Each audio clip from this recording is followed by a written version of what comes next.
இயேசு கிறிஸ்துவின் நாமத்தினாலே அன்பின் வாழ்த்துதல். கர்த்தருடைய பிள்ளைகளே, இந்த நாளிலும் ஆண்டவருடைய சமூகத்திலே தேவனுடைய வார்த்தையை கேட்க ஆவலாய் காத்திருக்கிறீங்களா?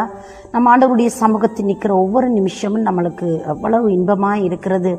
நாம் பலவிதமான சோர்வுகளோடு கூட நாம் சோகத்தோடு நாம் அதைரியம் அடைந்து நிற்கிற ஒவ்வொரு நேரத்திலும் இந்த உலகத்திலே நம்மை தேற்றக்கூடியது தேவனுடைய வார்த்தை மட்டும்தான்.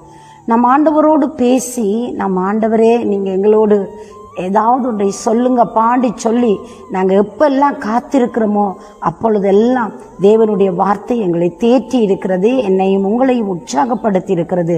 அதனால் தான் இந்த வருஷம் முழுவதிலும் நாங்கள் மிகவும் உற்சாகமாய் நம்முடைய வாழ்க்கையில் எந்த சூழ்நிலை வந்தாலும் நாங்கள் அதை ஜெயம் கொள்ளத்தக்கதாய் நம்முடைய ஆண்டவர் நம்மளை தைரியப்படுத்தினார். இந்த நாளில் நீங்கள் ஒரு எதிர்பார்ப்போடு தேவனுடைய சமூகத்தில் தேவனுடைய வார்த்தையை எதிர்பார்த்து காத்திருக்கிறீங்களா?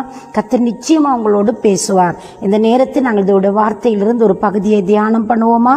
ஏசாயாவின் தீர்க்க தரிசன புஸ்தகம் 41வது அதிகாரம் 9வது வசனம் இப்படி சொல்லுகிறது: நான் உன்னை தெரிந்து கொண்டேன், நான் உன்னை வெறுத்து விடவில்லை என்று சொல்லப்படுகிறது. ஆண்டவர் சொல்லுகிறார், நான் உன்னை தெரிந்து கொண்டேன், அதனால் நான் உன்னை வெறுத்து விடவில்லை. அன்பு பிள்ளைகளே, இன்றைக்கு உலகத்தில் அநேக தெரிவுகள் இருக்கிறது.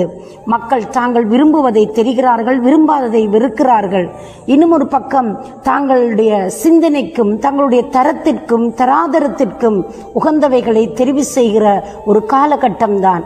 ஆனாலும் படைத்த கடவுள் எந்த தகுதியும் பார்க்காமல், எந்த பாரபட்சம் பார்க்காமல், எந்த ஒரு விதமான வேற்றுமையும் இல்லாமல் ஆண்டவர் நம்மளை தெரிந்து கொண்டார். அந்த தெரிந்து கொண்ட தெய்வம் தானே இந்த நாட்களில் என்னையும் உங்களையும் பார்த்து சொல்லுகிறார், நான் உங்களை தெரிந்து கொண்டேன், நான் உங்களை வெறுத்து விடவில்லை. தேவன் எப்பொழுது தெரிந்து கொள்ளும் பொழுதே நம்மேலே கரிசனையோடு கூட நம்மோடு கூட எப்பவுமே நடப்பேன் என்று சொல்லி அவர் நம்மளுக்கு வாக்கு கொடுத்து நம்மளை தெரிஞ்செடுத்திருக்கிறார். பாருங்க, அந்த நிமிஷத்தில் இருந்து நாம் வாழ்கிற ஒவ்வொரு வினாடியிலும், ஒவ்வொரு இமைப்பொழுதிலும், ஒவ்வொரு அங்கே நிமிஷத்திலும் தெய்வம் நம்மோடு கூட கடந்து வருகிறவராய் இருக்கிறார். நாம் சோர்வான சமயங்கள், நாம் அதைரியப்பட்டு போன நேரங்கள், நாம் உற்சாகத்தோடு இருந்த நேரங்கள், நம்மை வேண்டாம் என்று ஒதுக்குகிற பொழுது, நம்முடைய வாழ்க்கையிலே பலவிதமான அசௌகரியங்களை நாங்கள் சந்திக்கிற பொழுதும் ஆண்டவருடைய தெரிவு மாறலைங்க. ஏன் நாம் கூட தேவனை துக்கப்படுத்தி இருக்கலாம், அவரை நோக்கடித்திருக்கலாம், அவரை துக்கப்படுத்தி இருக்கலாம். ஆனால் அந்த நேரத்திலும் அதே தெய்வம் மாறாதவராய் நம்மை தெரிந்து கொண்ட அந்த தெரிந்தெடுப்பை கண்ணோக்கி பார்த்த கடவுளாய் நம் மத்தியிலே கிரியை செய்திருக்கிறார். அன்பு பிள்ளைகளை, அந்த ஆண்டவர் சொல்லுகிறார், மகனே மகளே, நான் உன்னை வெறுக்கவில்லை, இன்னும் நான் வெறுக்கவில்லை, இனியும் நான் உன்னை வெறுக்கப் போவதில்லை. இந்த நாளிலே நான் நினைத்திருக்கிறேன், உன் நினைவாய் நான் இருக்கிறேன், என் நினைவாய் என் இருதயம் ஏங்கிக் கொண்டு இருக்கிறது என்பதாக தேவனுடைய வார்த்தை அங்கே சொல்வதை போல ஒரு உணர்வை எங்களால் உணர முடிகிறது. அருமையான ஒரு வாக்கு தத்தம். இந்த வசனம் உங்களோட வாழ்க்கையில நிச்சயம் ஒரு விடுதலையை கொடுக்கும். நீங்க சோர்வோடு கூட, பலவீனத்தோடு கூட, அதைரியத்தோடு கூட, நீங்கள் பலவீனப்பட்டு சோர்வடைந்து முடியாதென்று சொல்லி நீங்க அந்த நிமிஷத்துல தானே தேவன் உங்களை பலப்படுத்துகிறவராய் இருக்கிறார். நீங்க ஒருவேளை ஆண்டவருக்கு துரோகம் பண்ணிட்டீங்களா, ஆண்டவரை விட்டு தூரம் போனீங்களா, ஆண்டவரை தேடாம நிற்கிறீங்களா, உங்களையும் அவர் அழைக்கிறார். என் மகளே, நான் இன்னும் உன்னை வெறுக்கவில்லை, என் மகனே, நான் உன்னை இன்னும் வெறுக்கவில்லை என்றால் அவர் இன்னும் ஒரு பக்கம் சொல்லப்படுகிறது, நான் உன்னை இன்றைக்கும் நான் நேசித்த வண்ணமாய் இருக்கிறேன்.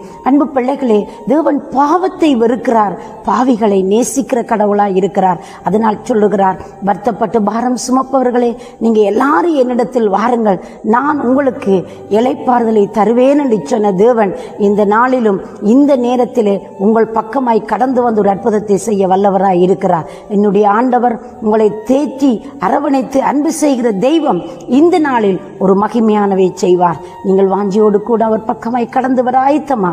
அவரை நோக்கி பாருங்கள். நான் உங்களுக்காக ஜெபிக்கட்டுமா?